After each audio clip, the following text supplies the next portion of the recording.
ನಮ್ಮ ಉತ್ತರ ಕರ್ನಾಟಕದ ಸ್ಪೆಷಲ್ ರೆಸಿಪಿ ಇದು. ಖಂಡಿತವಾಗ್ಲೂ ಎಲ್ಲರಿಗೂ ತುಂಬ ಇಷ್ಟ ಆಗುತ್ತೆ ಈ ರೆಸಿಪಿ.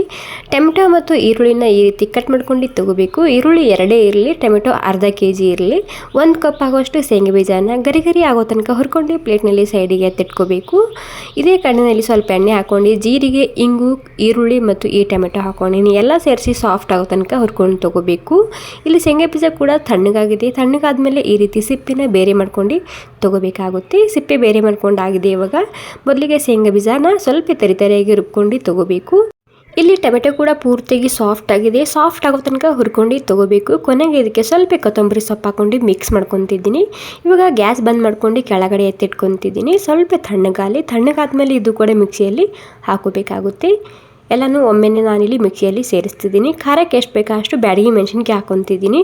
1-2 ಚಮಚ ಎಣ್ಣೆಯಲ್ಲಿ ಕ್ರಿಸ್ಪಿ ಮಾಡ್ಕೊಂಡು ತಗೊಂಡಿದ್ದೀನಿ. ಎಲ್ಲ ಸೇರಿಸಿ ಇವಾಗ ಮಿಕ್ಸಿಯಲ್ಲಿ ಹಾಕ್ಕೊಂಡು ರುಬ್ಕೋಬೇಕು. ರುಚಿಗೆ ತಕ್ಕಷ್ಟು ಉಪ್ಪು ಕೂಡ ನಾನು ಸೇರಿಸಿದ್ದೆ, ಸ್ಕಿಪ್ ಆಗಿದೆ ವಿಡಿಯೋ. ಕೊನೆಗೆ ಇದಕ್ಕೆ ಸಣ್ಣದಾಗಿ ಒಗ್ಗರಣೆ ಮಾಡಿದರೆ ಸಾಕು. ಸೂಪರ್ ಆಗಿರುವಂತಹ ಚಟ್ನಿ ರೆಸಿಪಿ ರೆಡಿಯಾಗುತ್ತೆ. ಎಲ್ಲ ತಿಂಡಿಗೂ ಬೆಸ್ಟ್ ಕಾಂಬಿನೇಷನ್ ಈ ರೆಸಿಪಿ. Thank you.